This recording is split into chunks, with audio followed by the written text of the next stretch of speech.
Hello everyone, in today's video we're going to be taking a look at math and random numbers in Python. And by math, we're not talking about doing an addition subtraction. We're talking about using something called the math module, which is going to give us a bunch of math functions that are not built into Python to make it a little bit easier for us. So first things first is we're going to go ahead and import these two modules. Now modules are basically additional functionality, also known as libraries, sometimes people call them, depending of course sort of what programming language you sort of come from. So to do that, we're simply going to type in the import command, space, and then the name of the module. In this case, we're going to be looking at the math and the random module. So I'm simply going to type in import random, create myself another line, and go ahead and type in import math. So this will get us, grabs the modules for our use. Now, the way that modules are used, depending on how you set up your import statements, and we're going to get into import statements in a lot more detail later on, is basically we're going to be taking a look at pulling out specific commands from these statements by using their names. So there's other ways to do it, but I don't want to confuse everybody too much here. So the first thing we're going to do is take a look at the math library. So what we're going to do is look at some really simple things. I'm going to go ahead and start by getting us a variable here. I'm going to do m1 equals 64.5. And now the reason I like our little decimal here is because it allows us to show you some really useful things that are built into math. So I'm going to go ahead and I'm going to round 64.5 here. And I'm going to round it not by just rounding to the next number, which would get us 65, but what I'm going to do instead is I'm going to ceiling this number, which is to raise it to the next higher integer. So I'm going to say ceil, I'll just call it ceil, keep it nice and easy, equals math, the name of our module, period. CEIL is the name of the command, left parenthesis, and then in the parenthesis, we're going to write the thing that we're going to ceil. So in this case, I'm going to do num1. Now, if I print our num ceil here, I expect instead of getting a value of 64.5, I expect to be getting a value of 65. Now, for those of you who are very sharp Python fans, are we going to get a float? Or are we going to get an integer? Let's see what happens here. Aha! We're going to get an integer. Surprise! Probably didn't expect that, but ceiling always returns integers. It's kind of handy. Now, that's a pretty handy little function. Returns rounded number up. Now, the other one that's really useful is going to be floor. So let's go ahead and say numFloor equals math.floor, and we're going to go ahead and take our num1 once again. Now, your brain, of course, is going to be sitting here going, okay, 64.5 rounded is 65. But what's going to surprise you is the floor is going to attempt to round down to the next integer. So if I run it this time, you'll observe that I get 65 when I round it up. You'll notice that I get 64 as I round it down. Rounds down to the next integer. And again, you can see we've got that lovely little integer writing there for our use for these different purposes. Now, there are a bunch of other functions that we have built in. These are probably the two most absolute common ones that I find myself using all the time when I'm working inside math. But there's actually a lot of other ones that people use in here, depending on what you can do. Another one that's really fun too is if we want to raise something to a power. So let's say, let's call this one power, why not? Math.pow, left parenthesis, we'll take my num1. Oh boy, actually, let's be safer. 2 raised to the 6th power. I like that. So now if I print power, I would expect it to take 2 and raise it to the 6th power and then save it as the variable power. Now, if I press play, you will notice it gets me 64.0, which is actually really handy there. And now the reason this is so helpful is this gives us the ability to basically quickly do powers. Now, of course, you're probably sitting here going, couldn't I just done 2 star 6? The answer is absolutely you could have done something like that, but that's simply not required for what we're doing. We're just giving you an idea of some of the different flexibility that you have in here. One of the great resources you're going to have at your disposal is the Python docs. It's actually docs.python.org. And they actually give you a whole beautiful list here of all of the different options you have. You can see we have some truncation in here. We have some power functions. We have exponentiation. We have all sorts of trigonometric functions. Warning, radians, warning, radians. We have a bunch of different useful functions all built in here. And I find that once my projects get more complicated, it becomes more critical to basically be able to dive into this library. You also get fun things like math.py, you also get math.tau, and of course, math.nan, which simply says, I'm not a real number. Definitely check this out if you're looking for a little bit more extension into this. But again, I just wanted to show you the absolute basics of this. So let's go ahead and call this one useful math stuff. These are things I use all the time. And let's go ahead and take a look at a random library. Now, the random library is really helpful. It gives us a ton of very powerful functions to get pseudo-random numbers. So now if we just wanted to get ourselves a random number, let's call this one rn equals random dot random, as weird as that sounds. And what that will do is that will go ahead and get us a number.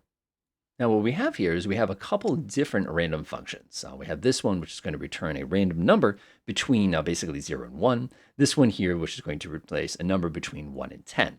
One of the things that'll surprise you here, however, is the fact that I'm using the number 11 for my stop point because it is dealing with a range. So you're always going to be one less of that value when you are working with it. Now, there are other functions inside the random library that are very, very, very helpful.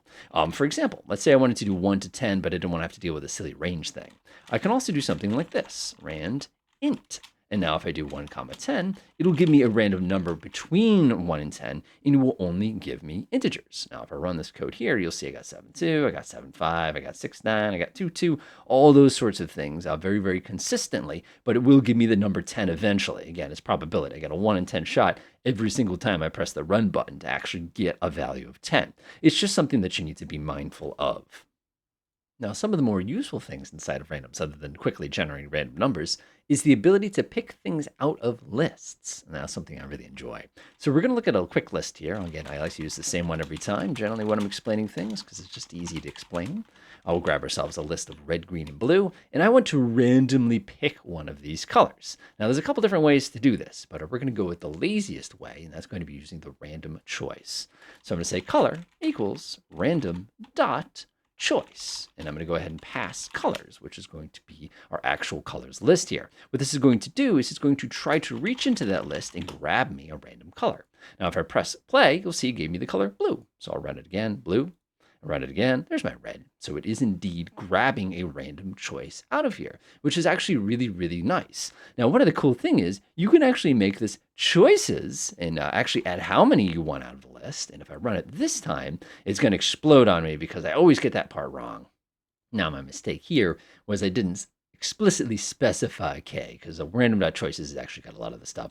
But you'll see here that when I ran my code here, it returned a list with 2 of the options out of there. Obviously, if you wanted to be a naughty person, you could come in and do like 15, but it's not going to like that very much. So just kind of be mindful of that one. Another option, of course, we have is something called random sample, which is going to be able to basically tear something out of a list so that we can keep breaking the list up into smaller pieces. I'm going to skip that though, because again, this is, I think, plenty for the kind of stuff that you're most likely going to be spending most of your time actually working on with random numbers. Now let's go ahead and take a look at a practical example of this. Let's say we want to make ourselves a coin. Now there's a bunch of different ways we could do a coin. We basically want to do a coin toss. So I'm going to say coin equals random dot rand range 0, 1. Now your brain would immediately say, my coin will always come up as 0. And you're absolutely correct, because as I mentioned before, this range has always got to be 1 off. If I change this to 2, this is now going to give us a coin that is either going to flip a 0 or it's going to flip a 1. Now, if I were to come down here and I'll print my coin real fast, go ahead and press the play button. One of the things you'll notice is it gave me 1 that time, flip the coin again, it gave me a 0, flip the coin again, it gave me another 0.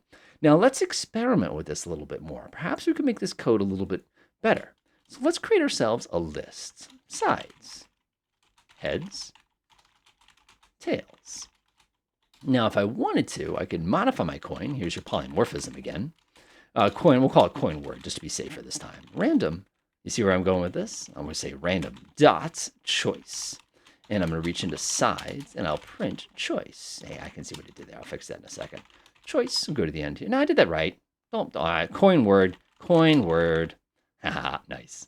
So if I run this now, you'll see it says tails. I run it again, it says heads, run it again, it says heads, run it again, heads, tails. And you can see we can actually basically use that as a way to create ourselves a nice little working coin.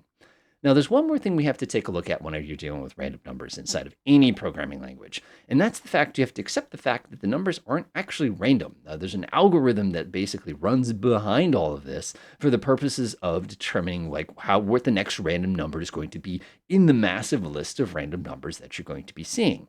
Now, one of the things is every time we run it, did you notice we got something different? Wouldn't it be strange if we kept randomizing and ending up with the same number every time? Let's just go ahead and run up here and press my run button. We got tails, 0 tails, 0 tails, 0 tail. Uh-oh. What's going on? Why am I getting the same thing? It's supposed to be random. That's because we defined a seed. Now, a seed is simply your way of telling you where in the random algorithm to pull all the numbers out for the purposes of actually developing the random numbers that we need here. Now, since I defined the seed as a fixed number, every time I run it, I'm going to get the same sequence of random integers. Now, the reason you'd want to do this is if you're doing some kind of testing and you wanted to make sure consistently over and over and over again, you got the same result on a specific simulation run, for example, or you're building random images or whatever, and you want to make sure that it always comes out the same way, even though you're being random. This is an excellent way to basically establish that. If you were to skip this now and ever go ahead and run my code again, you will notice that in the bottom left corner, every time I run it, I'm getting completely different results each time. So as you can see, the math library gives you a lot of really, really useful functionality, especially for trigonometry when things get complicated. And we can also see that the random library gives you a bunch of handy dandy functions to make your life a little bit easier when you're dealing with things that you want to be random. Enjoy.